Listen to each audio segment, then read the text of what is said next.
everybody. Welcome to the Hallmarkies podcast. And we are really excited. We got a treat for you today. This is going to be very fun. And we're here for one of our ranking episodes, but this is a special one. I am film critic Rachel Wagner, and Terry's here. Hi. And Terry, we have a special guest with us today. We have Will Kemp here. We're going to catch up, and then we are ranking his Hallmark movies. And Will, thank you so much for coming on and doing this. Thank you for having me. It's a treat for me to be talking to you again. It's been a little while. Yes. And I'm thrilled to have enough films that you can rank. Yes. So thank you. Yeah, we really always appreciate it when the actors are willing to do this. And we really only invite, we would never have somebody that we like hated all their movies. We like your movies. And so, that's good. I would prefer not to be roasted. Yes. If that's all right with you. I have precious little time at the moment, so I'd like to keep it positive and fun. Yes. Which I know you will, so yes. I'm looking forward to it. Yeah. So how was your 2023? Last time we talked to you, 2022. Do you have a good year over there? Do you know what? I am grateful and lucky to say I had the busiest year in a long time. It was a strange year for the world. It was the strange years for a lot of creatives with the strikes. I felt very lucky that I had work in place that kept me going. I was grateful to be English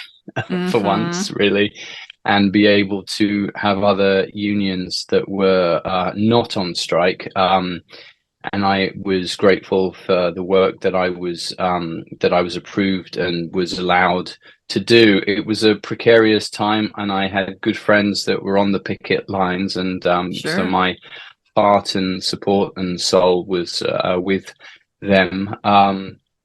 But I mean, I had a great year in terms of work. I got to co-create, exec produce, and star in The Dancing Detective, which I was thrilled to finally get off the ground. That'd been a project that the writer Aubrey Day and I had been working on for about 3 years, and it was great to be reunited with Lacey Chabert for that. And I got to do some other work which was non-Hallmark, which was very adventurous, and I got to ride horses, and I got to be in a mythical land and other times, and work in different genres, which I love. And I got to do Paging Mr. Darcy, which is coming out as part of Loveuary coming up. On the 3rd of February, I think we kick off that on Hallmark with that. And I also got to work with the lovely Brooke Dorsey on A Not So Royal Christmas. So I had a great year work-wise. How about you guys? How have you been? Wow, doing good. Yeah, I'm just about to start Sundance Film Festival coverage. Oh, so, that's exciting. Yes, that's great. So it's always a lot of fun. Was able to go up there. I was filming Mythica, Stormbound, which like an independent, great fun sort of sci-fi adventure film gosh, in I love Utah. That series. Yeah, so I'm in the next So one. excited. So they're revamping it, which is great. I had a lot of fun with Jake Stormian, who's a friend who was directing that. Really great cast, but it was in Utah, so I got right in my neck of the woods. Yeah, exactly, which is a beautiful part of the world.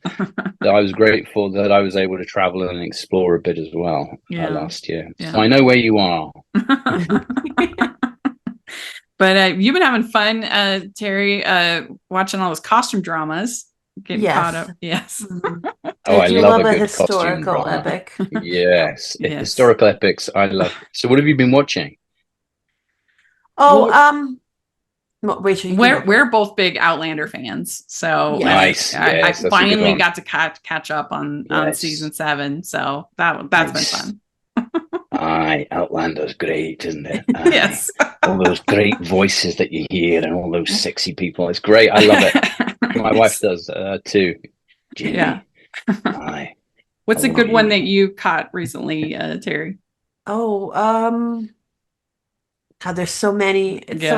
I've been watching a lot of Turkish historical epics on YouTube. Oh, Mhm. wow. And Mhm. there's what's called in English extraordinary Usman. So yeah, I like to go international with all my Mhm. stuff. So. Mhm. Yeah, that's impressive. I love that actually. I'm not supposed to talk about it, but I was lucky enough to work with a great Turkish director and crew and creatives at the beginning of last year, and I'm still very much hoping that that gets a Oh, release. I'm not Oh, quite sure cool. what they platform with yeah, their Jan Yaman. television is Yeah, extraordinary. Yeah. Yeah. They have yeah, such a pretty visual brutal, eye. isn't it? Yeah. It is. Yeah, It's yeah, it's brutal, but really yeah, it's like extraordinary too, the what they make there. I Yeah. think people should yeah, check the Turkish cinema out. Well, yes, I have to yeah, admit, when I first heard about that they were doing this Jane Austen month, I was like, "Oh no!" Because in in the history of Oh, Hallmark, that's a wonderful reaction. the Yeah. yes, I know that Oh no. the end of this the story is the because they in the past when they have done Jane Austen and Hallmark, it has been name only. And they haven't Yes, I know what actually you mean. done the stories, and so it's been very Mm. annoying for me as a huge Yes, Austenite. I I was get just that like, totally. what are you doing? Why do you even have that in the name? It's so annoying. So I was like, oh no, we get a whole month of it. Like I felt terrible. Like this is gonna be It rough. makes no sense. You can't just call them that. She can't be a Yeah. Bennett but not be a Bennett, or she can't be a he can't be a Willoughby but not be part of the Yeah, story. exactly. I Like would have to say I you agree with can't you have there. Wickham be the friendly mayor. That makes no Yeah. sense. It's true, and I think I'm maybe preempting where you're going if you're going to ask me questions Yeah. about paging Mr. Darcy or not. Yes. But to be 100% honest with you, I have the same reservations about things like that, and I obviously won't spoil too much because so one, I haven't actually seen Yeah. the final cut, Right. but obviously read the script and obviously worked on it very hard, and prepped the script as I always do. And I too was grappling with the names that were being used and the story that's being told. Um, and I think that what I can say without spoiling too much from my point of view is that the character I play, and I'm guessing I'm allowed to say all this, Mhm. is a character who dresses up as Mr. Darcy at a convention. He Yes. is the convention's Mr. Darcy, Uh-huh. Sam Lee. And in terms of story, I think there are parallels. It's very cleverly done, I think. Mhm. Um, but because it's not the Mr. Darcy necessarily which is in the books, it's funny because I remember the original sort of BBC, I think, dramas, and I've obviously watched them all, and I watched them all again for research. And it's interesting because the character of Mr. Darcy isn't actually very nice. He really is quite a cad, and he's not very nice in the beginning. But what Mhm. people come away with is by the end, he's sort of like, oh, the perfect man. And it's always baffled me, possibly because I am a man, that it's always slightly baffled me that women in particular are always like, oh, Mr. Darcy is the perfect, swoon worthy. And I understand that, but Mhm. there are elements where he's really rude and Well, that's very arrogant. the pride Yeah, in the name. exactly. And Exactly. the thing is, here's the key to understanding Pride and Yeah. Prejudice, and I've said this many times in the podcast. Tell me, But I wish we'd had this the conversation key, before I made the movie. I know, the key is that they are always both Lizzie and Darcy are always Yes. shown as being beloved by everybody else in their Yes. life except for them. They just don't like each other and they're rude to each other. But That's right. if you think about it, every opportunity anybody has with Darcy that knows him loves him. Bingley loves him. Bingley's sisters love him. His sister loves him. The person that his servants, people at Pemberley, all love him. Everybody loves him except for Lizzie. And Yes, so and that is the key that Jane Austen does. Because so many times, enemies to lovers, you just hate them both. And you're like, why do I want them to get together? Because they're both horrible. And And it's the That's same with interesting. Lizzie. Everyone loves Lizzie except for Yeah. Darcy. And so you know that Yes. if the two of them could just figure out their nonsense, they would be great. Yes. No, that's you put that so beautifully, actually, and I think that is the key to that specific story, 100%. And I think what we've done with, and just because of the way the script was written, that the Paging Mr. Darcy, there's parallels, but they're obviously not Yeah. those characters. Right. So my sort of task really was to paint tinges of a young man who enjoys playing Mr. Darcy wholeheartedly, and actually through putting on the costume and playing him, he gains confidence in actually who he is as a person. So you have a shy young man who actually is in a very good place personally, in terms of he sold a company, so he doesn't have to worry about money. He's very proud and wants to always give back.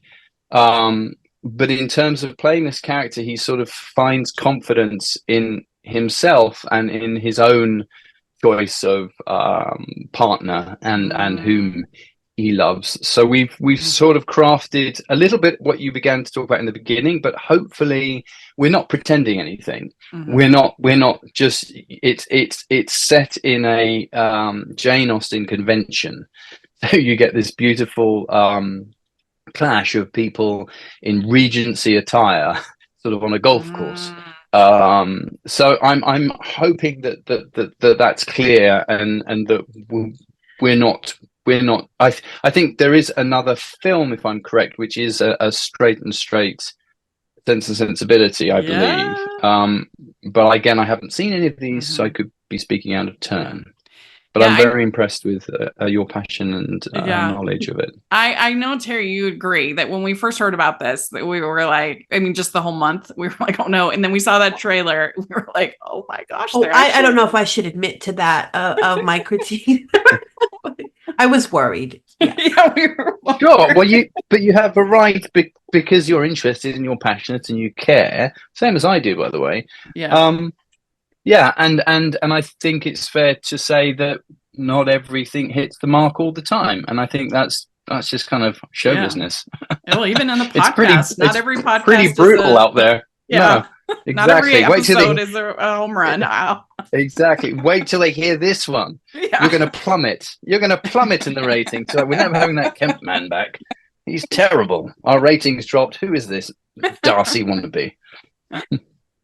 But I think it sounds like a ton of fun. The movie, I think it'll sort of pay homage and poke fun at some of the Austen definitely. And, yes, totally. A whole one does indeed, and I think that there is a sort of a very light touch and a carefree attitude, particularly to the character I play, and Mallory Johnston is gorgeous to work with, and I think will do a superb job, as did the producers. So I mean, I hope it does really well, and I hope that it's enjoyable, as I do with everything that I'm a part of. Did you watch some of the like iconic turns of Darcy to get ready? Obviously you're Colin Firth and you're Matthew McFadden. Yeah, Colin, exactly, and also a friend of mine, Matthew Rees, who I've known for a long time and I greatly admire as an actor, played him, which was, I think it was called After Pemberley, or it was Pemberley. Was it? It was basically what happens afterwards, right? And so, which was a very particular take. Yes, I did, and as much as I adore those performances and that material, there is, again, back to what you were saying before, in Paging Mr. Darcy, we're not trying to do a rendition of it. It's just it's tinged with not even an actor. Sam isn't even an actor. He comes from techie startup background, but playing the character, playing Mr. Darcy at the convention, and he takes that very seriously. So he would have also done the research that I did as well. So yeah. Your character's American in this playing. No, and then no. Okay. I'm I thought I'd do a German accent because my accents are so popular with this crowd. No, I am English in it, yes. And that was a strong sort of choice, and I think we all agreed that it would be fun in this particular scenario for But is the movie set in America or? It is, yes. Okay. Yes, okay. it is. Okay. Yeah, yes, it is. So everyone else around me, yes. So Mallory had to do the American accent. Yeah. And she does it. She slides into it so beautifully that actually we would all be shocked when she drops it. She's an incredibly talented actress and really very, very conscientious. She worked very hard and was incredibly enthusiastic and very grateful to be working, as were so all of us in Canada under Canadian contracts and things. But she does a brilliant job. You've done like Christmas Con and stuff like that. Did you kind of bring some of those experiences to it as well? That's interesting. Well, this is slightly, the convention which is in the piece is slightly different because it's sort of it's less signing pictures and meeting people as sort of personalities. Does that make sense? It's a convention of scholars. So it has people talking about it. So it takes itself in terms of what the convention is in our script. It takes itself quite seriously and is a sort of meeting of minds. It's more, but there's also, you can purchase like I Heart Mr. Darcy t-shirts, and there's some great for people who love all the spotting the Easter eggs. I'll post loads of pictures of what the set design had, but Christmas Con is great fun, and I very much hope to be back again. I have such a wonderful time, and I recognize that so many wonderful people from last year that returned, and it's a lovely time of year for everyone to really get together and just enjoy Christmas and get into the spirit of the movies that we do. There were lots of new faces this year. Chevy Chase was there, of course, which was hugely exciting. Randy Quaid and everybody. So it was great. So to meet those guys briefly. I have a great time at those. They're exhausting, but they're so much fun. And everyone is generally very lovely. Yeah, we didn't get to go to the one in December just because it was just so hard to plan with the with it was the strike minute, and everything, so and people going to be and so I didn't, but I did go to the one that they did in the summer and that was a lot of fun.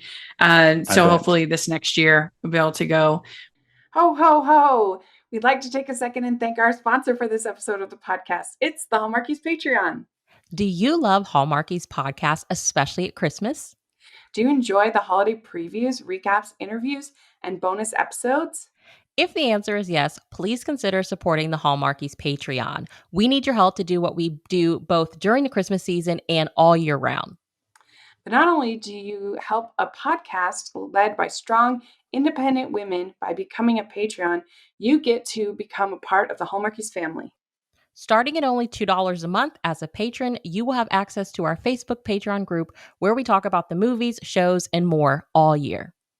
We also have many monthly patron watch-alongs with guests like Lacey Chabert, Natalie Hall, Paul Campbell, Mary Lou Henner, and more, giving their behind-the-scenes details of their films. As a patron, you also have the chance to provide input into the podcast and even join us at different tiers.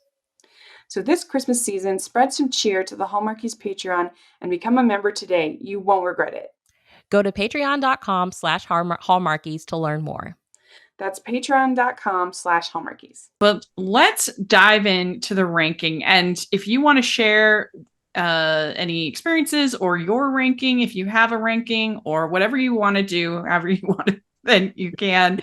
Okay, gosh, that's interesting. What's the parameters of what are you ranking? Is it just your personal enjoyment favorites? Yeah. Personal and enjoyment. We decided to make it a little bit fun. We are including the Princess Switch 3 just for fun. Oh, cool. Yeah. Why not? Yeah, exactly. Okay. So Terry, why don't you start your number 7 in the ranking?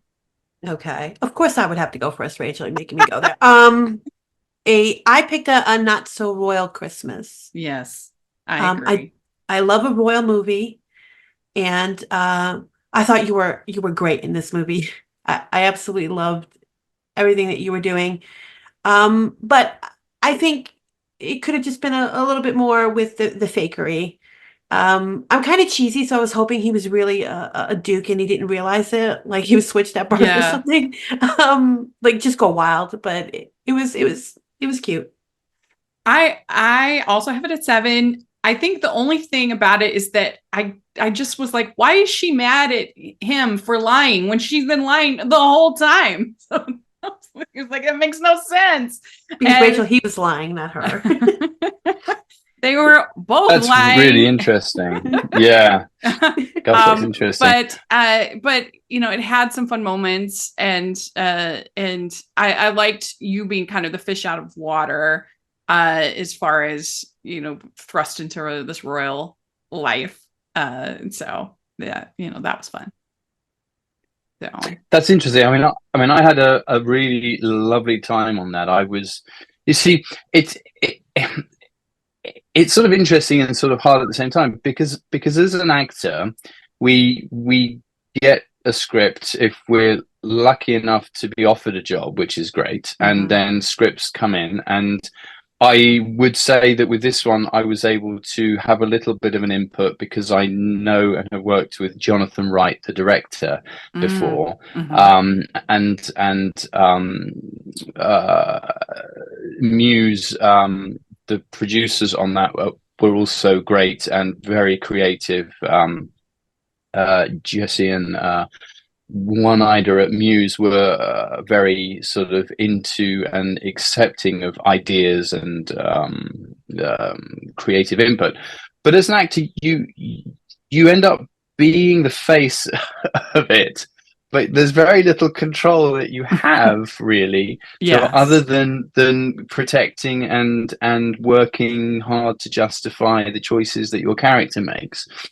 So I mean, for me, I had a great time on that. It was wonderful to work with Brooke, who's a pure joy. She's so playful and so trusting, and I believe that we had great chemistry. And I hear everything that you say, and I think the writer Anna was on set with us and was also open to little bits of improvisation and sort of adding in and changing the odd thing, but the general structure of it was in place, and that's not. I'm not an executive at the network or anything, so I can't really make those changes. So I hear everything that you're saying, and I don't disagree. And believe me, there were things in it that I was like, I guess that's just the world we're in, and you'll have to just buy it. What intrigued me and what I loved was there was a Pygmalion comparison, a bit of sort of Henry Higgins sort of being taught how to be a duke, and the mistaken identity. I really liked that, and I leaned as much into that as I could. And we even played around with, just a pair of glasses. It's like, who do you think you are, Superman? You look the same. And it was.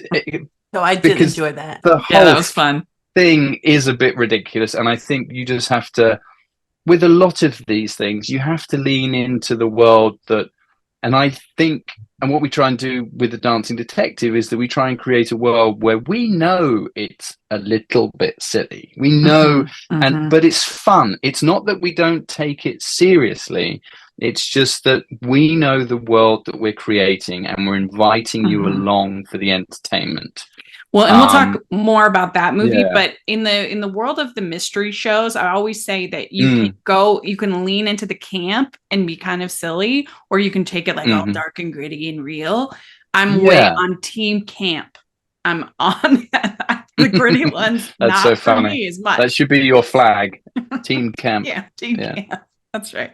And hey, something has to be 7. You know, it's in the ranking. So it's no, of course. Yeah. Listen, I like I say, I can only tell you from the inside. I had a great time. So working on that, it was the first time that I got to work out in Hamilton, which is interesting. But I was also in Toronto, which I've worked a lot actually over the years. So for me, that was a really lovely chance to go back to a place where I have friends and very fond memories. So so for me, I had a great time on that one. All right, Terry, what's your number 6? This is where I'll have the Princess Switch. Me too. Nice. We just have the same ranking, maybe. We might have, Rachel. We're very similar. This is going to sound bad when I say it, but I don't mean it at all. I think it's delightfully stupid. I mean that in the best possible way, because they really just went all out with this crime, heist. But I do love how they did the tango. And honestly, I thought there'd be a little bit more with your character. I would have loved to seen a little bit more of that, but yeah, I can't argue with you there. I can't argue with you there. Well, but Vanessa Hudgens doing Cruella de Vil, I talk about Team Camp. Sign me up. Yes. I live for that. She's so funny, and she's underrated, I think, as a comedic actress. She's really good, and I wanted to include this because I think that aside from Christmas Waltz, I think it's like the most dancing that you really get to do. I mean, I guess Dancing Detective, you do get to dance some, but I just love the tango. That whole scene was great. It's really fun. It must have been fun. No, 100%. So the Princess Switch was a great reunion again because it was with producer Brad Crevoy for Netflix, of course, who produced Christmas Waltz for Hallmark. And I'd also worked before with Mike Roll, the director. He directed Royal Matchmaker, the very first film that I did for Hallmark. So for me, there was a really nice reunion there, and I agree with you wholeheartedly. Vanessa is phenomenal. What she took on in terms of playing those 3 parts was a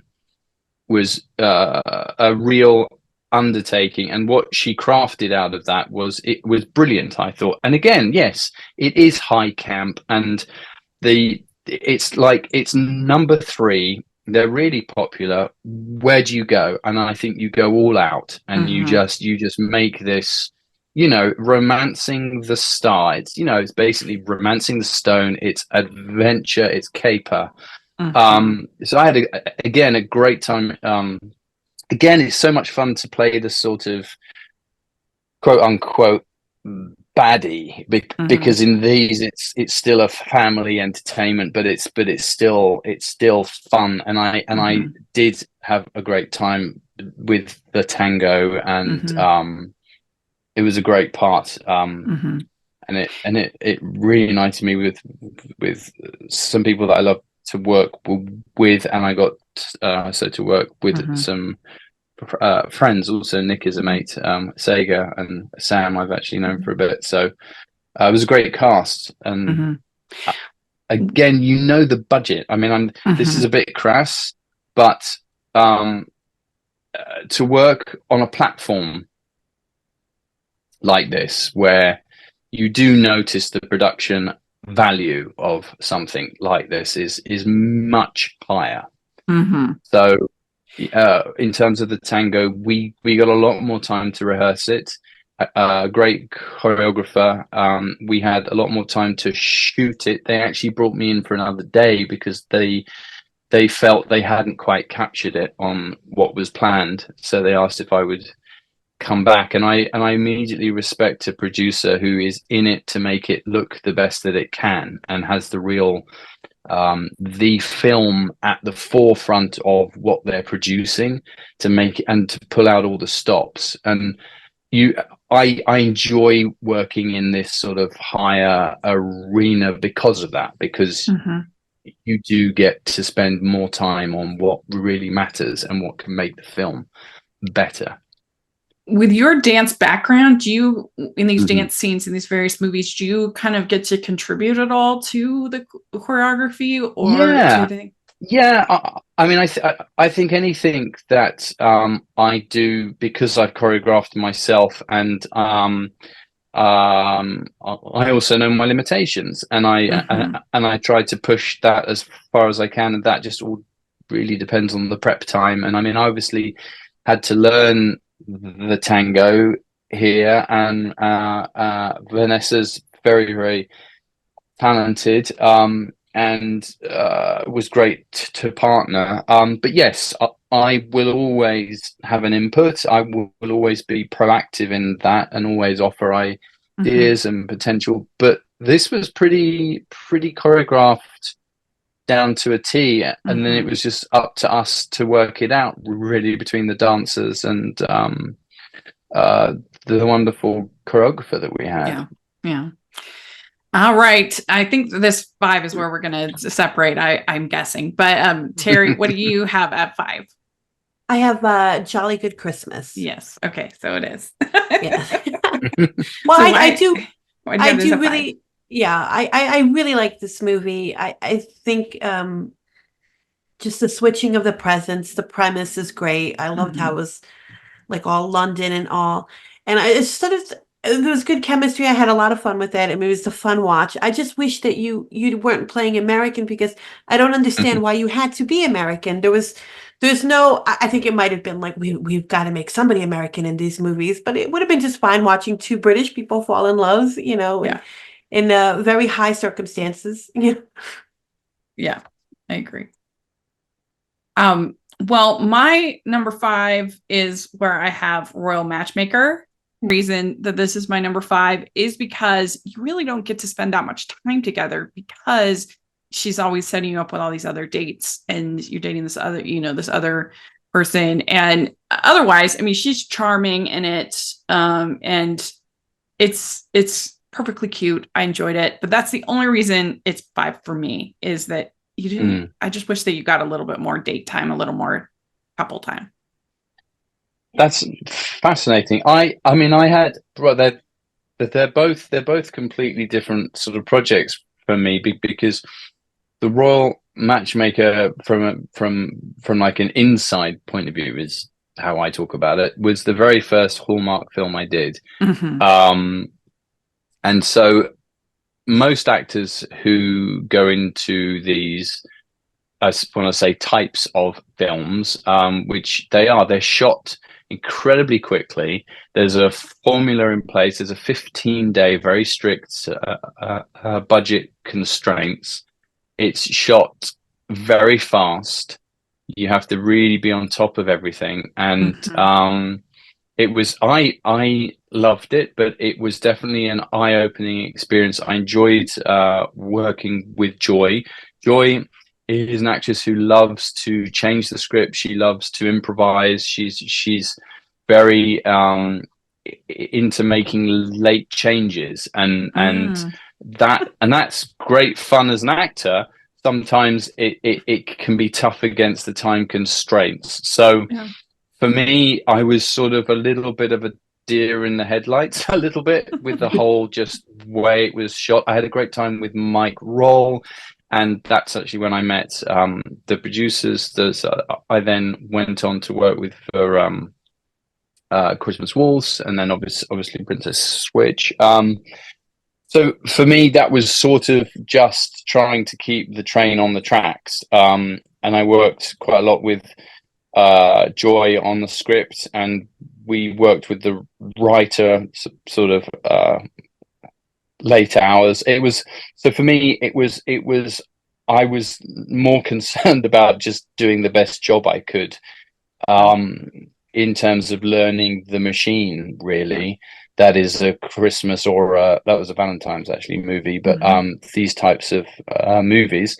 Jolly Good Christmas for me was with Leif Bristow, producer whom I worked with before, and also Jonathan Wright, who the director that I have a very good relationship with. I came onto it very late. It was already an American role, and that was a script by Ron Oliver, who you will know, and everyone who knows his scripts and his also movies that he directs. And as an actor, it's what I do. I mean, whether or not an audience can accept me playing any other kind of nationality, it's not really my concern, if I'm honest. I've played Americans a lot, and it's what I do as an actor. Accents are always a weird thing, and you can get three people in a room to hear your accent and they'll all think you're from a different place, because it's sort of in the ear of the beholder a little bit. And I feel confident playing American.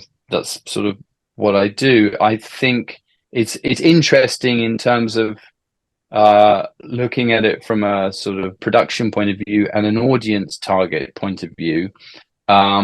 It was an interesting exercise in that, and it was an interesting response. That actually quite a few people were like, yeah, we love the movie, but why were you American? And to be honest, it never really came up. I think the network had seen the work that I had done as an American. I always love a challenge. That was certainly a challenge, because I was, the irony, of course, which is what you were talking about, I was actually filming in London, which I very rarely do, playing an American, surrounded by British crew and cast. So it was harder, I won't lie. It was definitely tougher than slipping to an American show surrounded by American actors and American crew.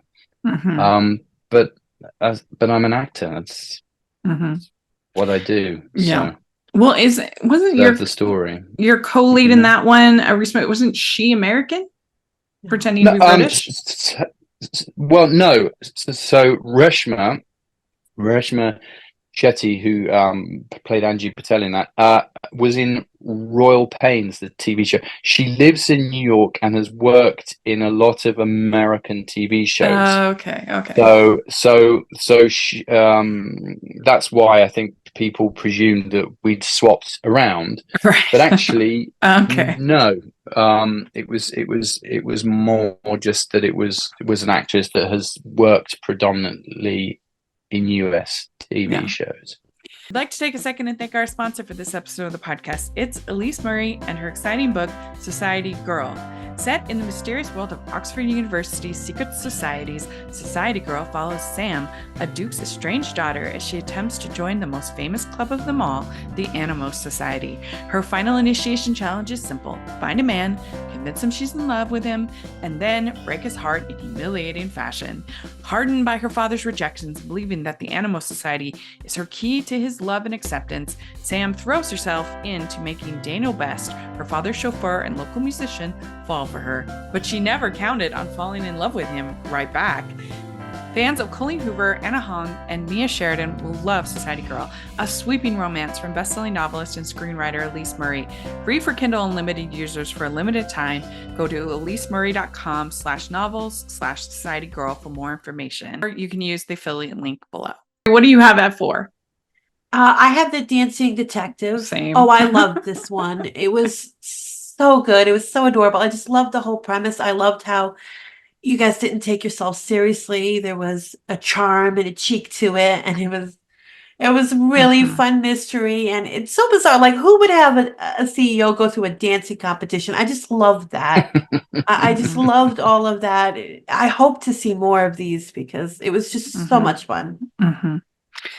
Yeah, I agree. I really enjoyed it. It felt, and I don't know if this is true, but it felt like they spent a lot more money on this one than the typical mystery show. I was like, Mm. we got like car chases and Yes. Oh, I it, love that. yeah, it felt like ooh. And of course you two have great chemistry, and yeah, I really enjoyed it. It's fun. Oh, well, I'm glad. I mean, I sort of slightly touched on this at the beginning of our chat that this was a wonderful thing, really, when I look back on it now, even, and actually we're talking and gearing up to do another one. Yeah.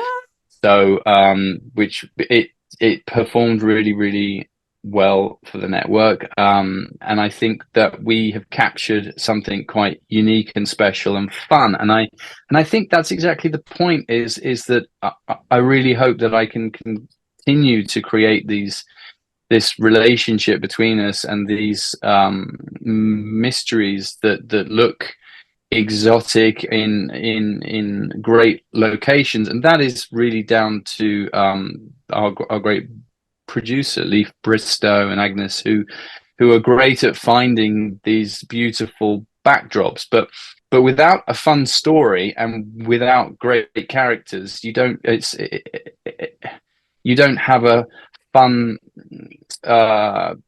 piece of entertainment. Mm-hmm. So it was a challenge to get to the place that we got to, but I feel incredibly proud that I was able to co-create something like this, which we would love nothing more than to do 10, 12 of these, and I think that would be the dream, and yes, again, it's about creating a world where we have a mystery, there's a detective, and we're also going to be dancing. I mean, that's the challenge and that's the fun. And I think that it was inspired by all of the TV shows, by Remington Steele, by all of those which have just Yeah. touched. They're sort of slightly 80s throwback, but people that remember them, that are old enough, like myself, it's fun and it's witty. It doesn't take itself too seriously, but it knows that. Mm-hmm. It's still slightly got a wink, but it's not cheesy cheese, because we still need, so to make it good and entertaining and enjoyable. But the challenge will always be to marry those genres, really, the mystery, the comedy, and so the dancing. That's why I loved it But so much, because it Yes. reminded me of Remington Steele, which was Mm-hmm. one of my yeah, favorite shows and growing up. I was like, this yeah, feels like it. I Heart to loved it. Heart, and all of those Yeah. things, and Jessica Fletcher. I mean, it's just, so we mentioned them all in there. And so what Aubrey Day, the writer, is so fantastic. I mean, he's known me for, gosh, must be nearly 20 years. So he knows my sensibilities and my sense of humor, and he's now the perfect person to write for Lacey. Also, what I loved about it was seeing Lacey be the detective and to be this sort of slightly uptight, slightly curt, slightly, and she does those line deliveries so well, so dry and droll, that I think it's a new side to her that maybe the audience hadn't seen before. And so Aubrey's now, so we're writing, so the next one, and creating it. And I think that we were thrilled with the reception, and I hope that we can continue to push those characters further and develop some really fun mysteries and adventures. Really, that's where I think these can score, is that they're an adventure, they're a caper, they could be a heist, they could be all these things in these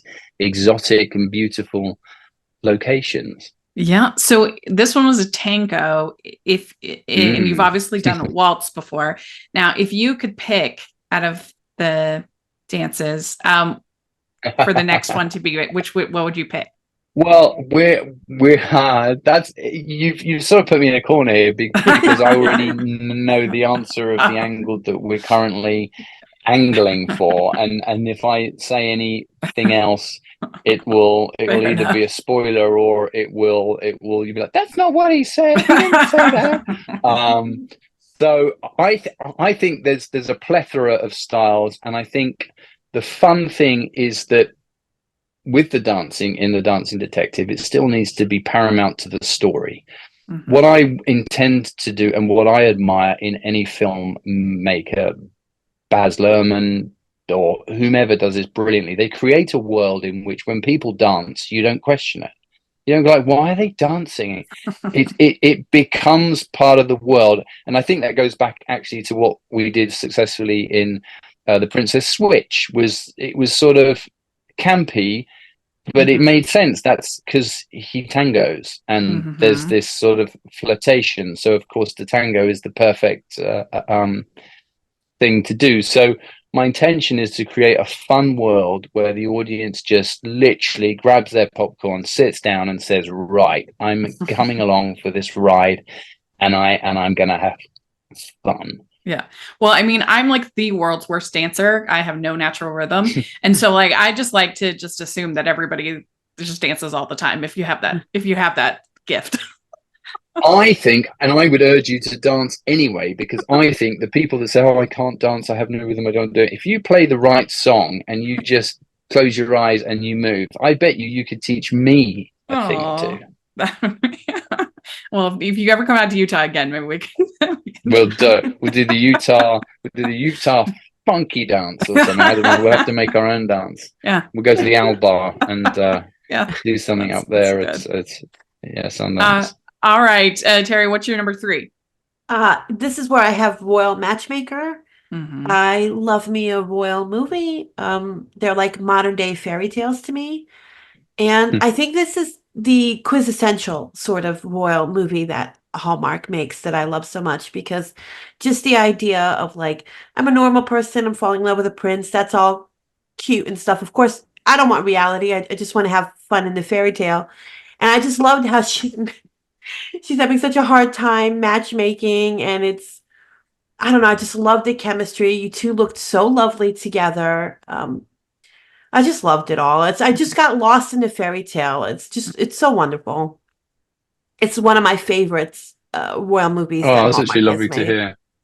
Perfect. It's lovely to hear. Yeah. Yeah. So we just had our 3 and 5 swapped. So I have Yes. Jolly Good Christmas at 3. Got it.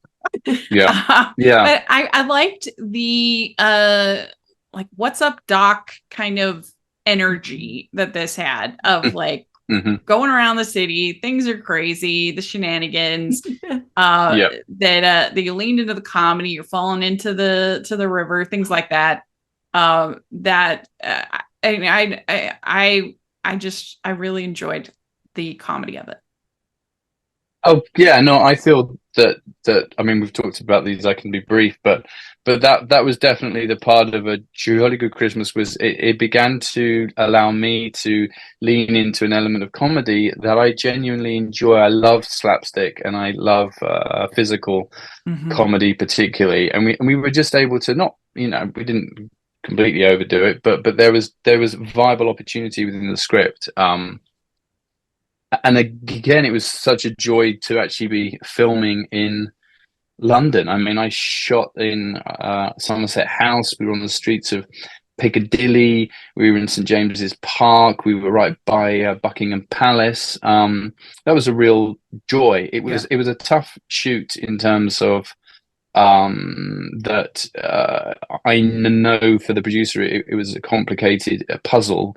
The Crown was also shooting at the time and basically had every possible location locked up, and of course a bigger budget and all the rest of it. So we were trying to sort of weave sort of in and out of them ducking and diving and to running around with our cameras. But I actually enjoy that kind of energy. And then Royal Matchmaker was a great location as well. It was back to Romania, where I'd shot Scorpion King, with Victor Webster, actually. So there's a nice little circular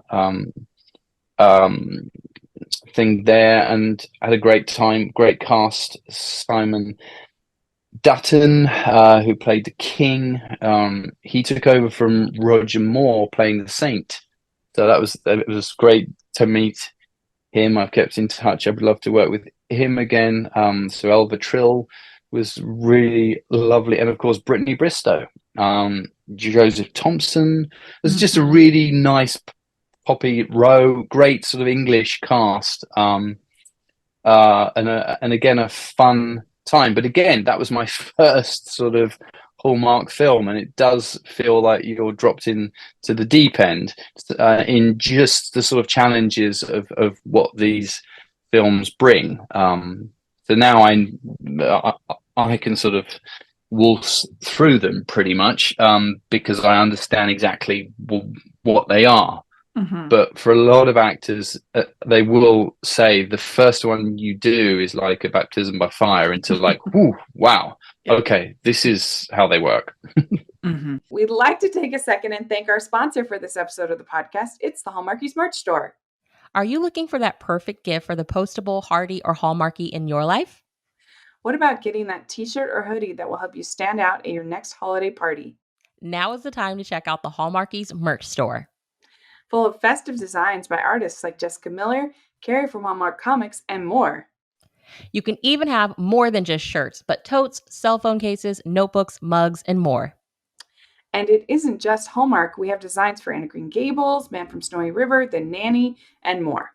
Every purchase at the merch store goes to help support the podcast and allows us to make the great content you know and love. There are frequent sales, so go to tpublic.com/stores/Hallmarkies or see the link in the description. That's tpublic.com/stores/Hallmarkies. All right, Terry, what do you have a two? It's The Christmas Waltz. Okay. This is a perfect movie. There's nothing wrong with it. It's delightful. I loved it very much. I've watched it a dozen times now. It just gives me what I want in a Christmas movie. I love how both characters had goals and a career, and that they didn't have to give it up, because a lot of times in these movies somebody sacrifices something to be with each other, but they found a common ground to be together and to live their dreams, and it's just very whimsical, and I don't know, I loved it. I absolutely loved it. Yeah, I have that my number one. I would honestly put The Christmas Waltz in my list of just favorite Hallmark movies ever. Absolutely. Yes. That's lovely to hear. I love it so much. I mean, you and Lacey, I love dancing because, again, I'm like so bad at it that like it's very escapism for me to like watch people like be good at it. So I love dance movies. I loved the whimsy, dancing down the street, so much fun. I don't know, I just think it's what more could you want out of a Hallmark movie? Exactly. I mean, come on. Yeah. Oh, well, Christmas Waltz was and still remains a sort of definite favorite of mine. It came at a time as well where it was the first job out of lockdown in 2020, right? Yeah. So we turned it around very quickly for that Christmas, and so it came out of a time for everybody of, there was a lot of fear, there was a lot of illness, it was a real rocking time in terms of the ground literally being shaken for a lot of us. So I was incredibly grateful to be able to do that job. I had to quarantine in Vancouver, where we got I had to quarantine for 2 weeks. I took the opportunity to prepare and to get into really good shape for all the dancing. The dancing was taken very seriously. We had a good week and a bit of rehearsals. I had to learn all these new dances. It was the first time, obviously, working with Michael Damian, the director and the writer, and also his wife. And they have done quite a few dance-based films in the past, and of course, we were love them. they were very used to this sort of genre and this sort of film. And it was a great thing to be reunited with Lacey. I mean, I was talking about this months and months and months before we actually got the green light and it was actually being made. And I just felt there was those 2 weeks in quarantine are probably some of the best days I've had. I was by myself. I was just sort of able to focus wholeheartedly on myself, which is part of an actor's job because we are the instrument that we get to use in order to create these things. But as a husband and as a father, I'm always trying to balance my life. And if you're given 2 weeks where you can't leave your apartment, you sort of have a perfect opportunity to create what you do in that time. So I had actually requested on every job if I could. You could just like, I don't know. I would just be like binge watching, I don't know, The Crown or something like that. Yeah, no, it takes a certain discipline. I had a very disciplined routine, my diet. I had an exercise bike. I did yoga with Ursula Barry, who's a friend in LA, so online yoga. I trained twice a day. I was eating healthily. I was also prepping the script and prepping other projects. Yeah, it was just a really nice time to focus. And what I love about it is that what came out of it, I feel, was a really special film that people loved, and it was a great opportunity to bring elements of dance to the network and to have people see Lacey and I in that light, which of course was an integral part of then bringing the dancing detective to Lacey and saying, do you want to dance again? Yeah, it was just special. And I do think it meant more that year because we just were. It highlighted for me the want and the hunger and the need for that kind of entertainment more than ever. And it definitely solidified my decision to continue to work on these sorts of films and to always try and make them the best that they could be, because people do care. And it was a time where it was very evident that this kind of entertainment is, people do long for it, and they really, really nourish these types of movies that are done well and that have genuine heart and also a good story and characters with integrity and also fun, right? Yeah. All right, Terry, what's your number one? I'm sorry, I didn't reach mute. I'm sorry. I didn't reach my mute. Let me guess. Let me guess.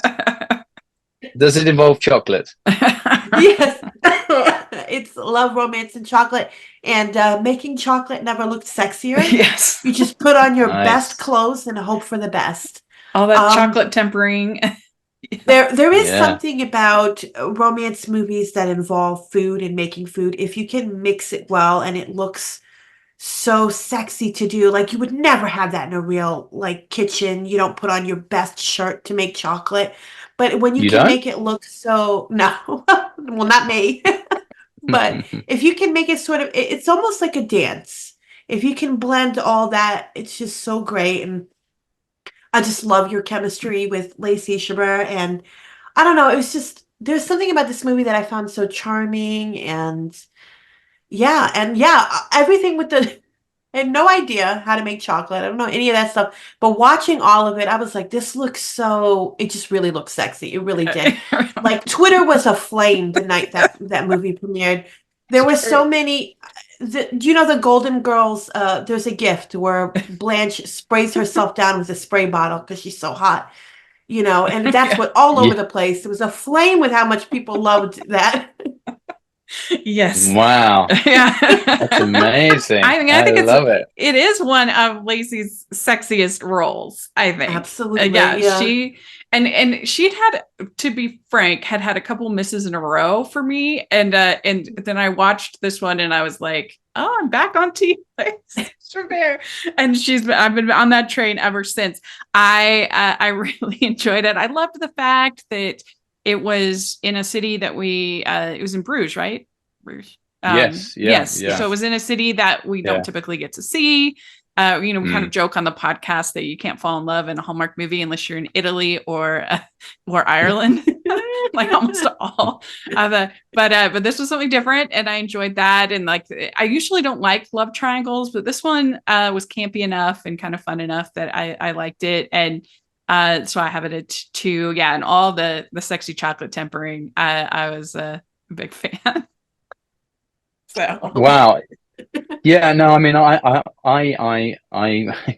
again, I'm not going to argue with you.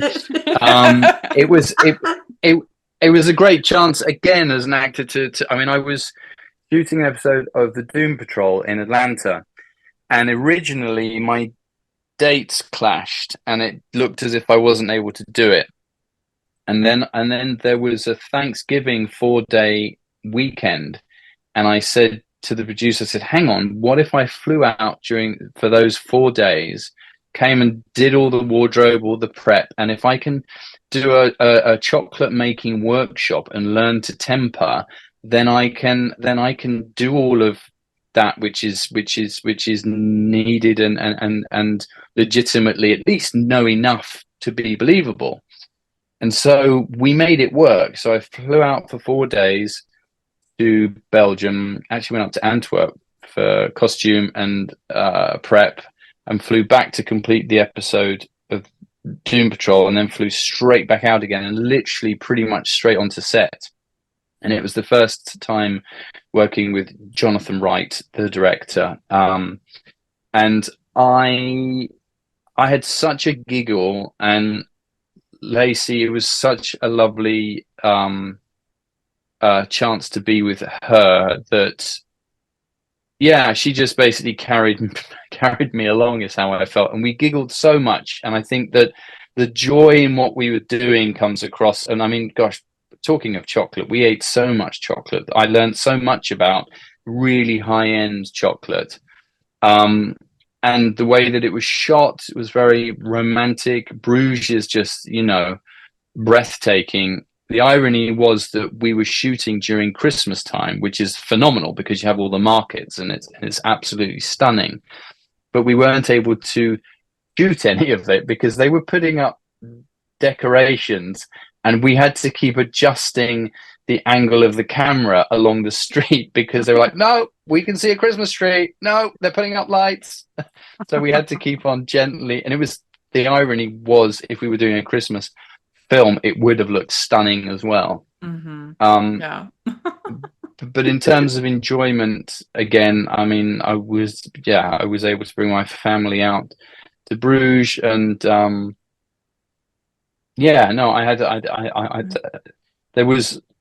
there's always challenges with these things, but one of my favorite parts was when we decided to throw a camera on a boat, and we went along the canal, and it ended up to be one of the best montages I think I've ever been in, because we're just totally improvising, and it's got a great track that it was originally. Originally it was wasn't Michael Bublé, it was what's his name, Adam, what's the band called, I've drawn a blank, Adam Levine's band. Oh, okay. Maroon 5. Queen. Queen. Maroon 5. Oh, Maroon 5. Yeah. Queen, Rachel. No. Well, is that Adam that's Lambert? Adam Lambert, isn't it? Yeah. That's the other Adam. So anyway, right.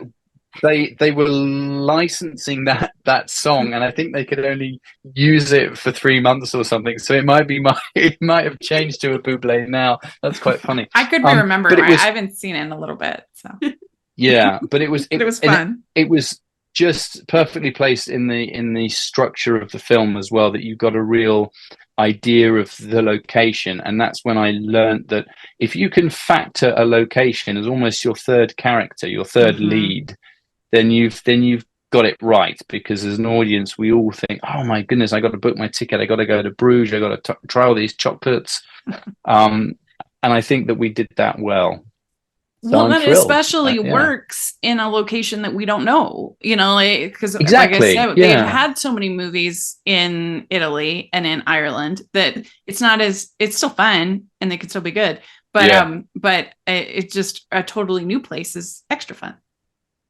Exactly, and I've taken that on board, and that's what we're gonna try to do. I think with the Dancing Detective as well. I think that it's a very important kind of element. And if you are gonna, yes, and if I am honest, I get frustrated when you're in a country or somewhere where you're pretending to be somewhere else and it's clearly not. And if you have to rely on a dodgy green screen effect, my heart sinks. If I'm 100% honest, I'd much rather go to that place, or at least find the spot that really you couldn't tell. Some of the things you think are Scotland were actually shot in Ireland, for example, which I think is close enough. Well, we're just glad when it's not. People who live there will kill me for saying that, but you know what I mean. We're just glad occasionally when it's not Vancouver as fill in the blank. Exactly. We actually get to go to the real place. It's fun. Hamilton, in terms of, yeah. I'm with you. What would be your dream location, though, to film in? Oh, well, my wife and kids are always saying, why don't we do Hawaii? Why can't we do Caribbean? Why can't we do the Dominican Republic? Why can't we do somewhere really warm?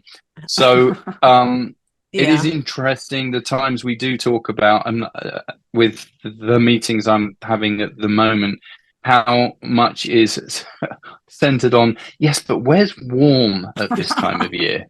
Oh, yeah. I mean, that would be my first choice for sure. Yeah, it would be the Dancing Detective hula edition.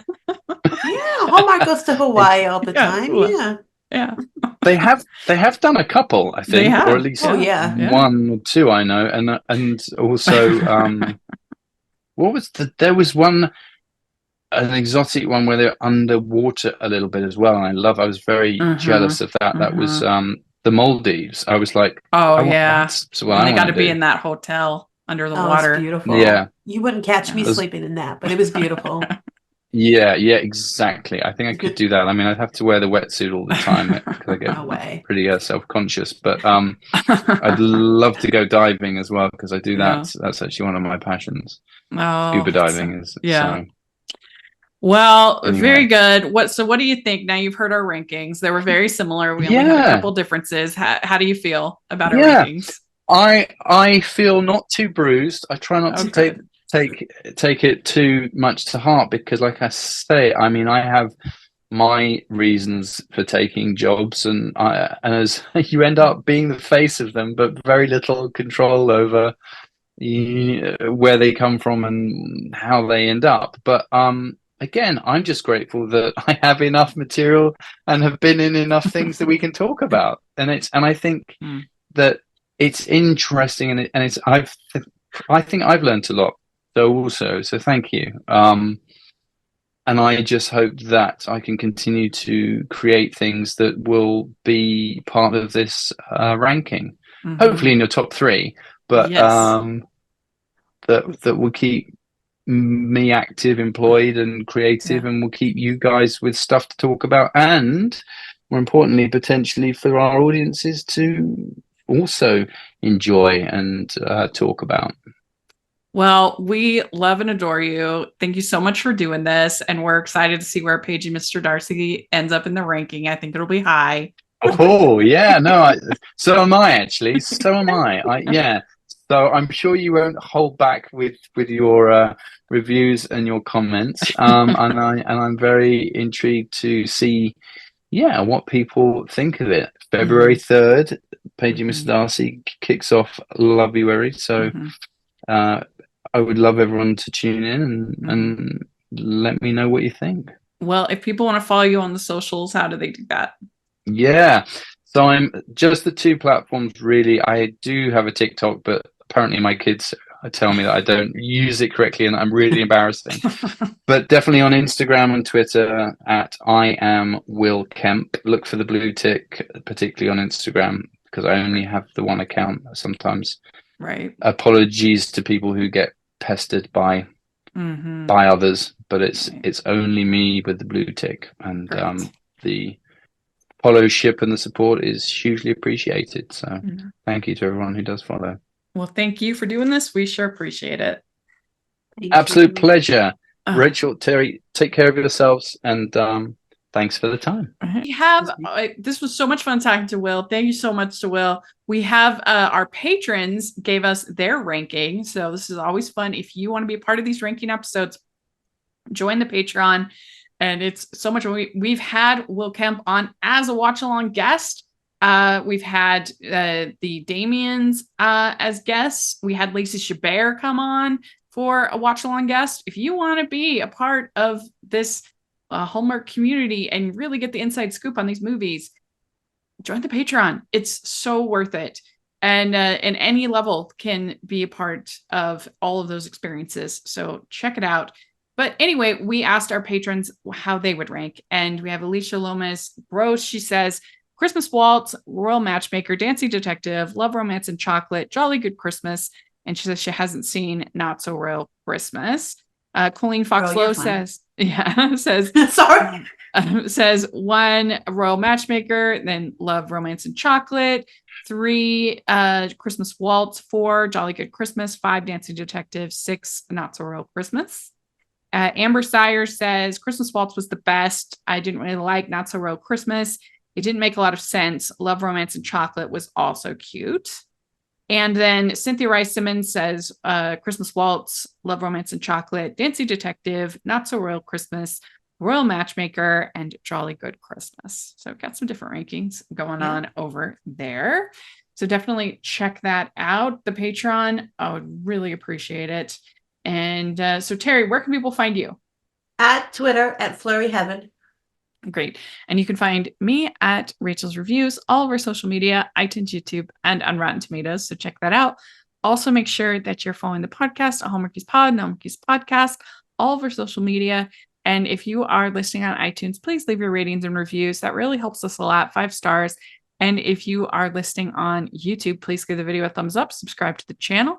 We appreciate that so much. We also have our patron group, as we've mentioned many times, and we have the merch store where you can get tons of fun designs, Hallmark-inspired designs. Check that out. And thanks so much again to Will. We really appreciate it. And we'll talk to y'all later. Bye, everyone.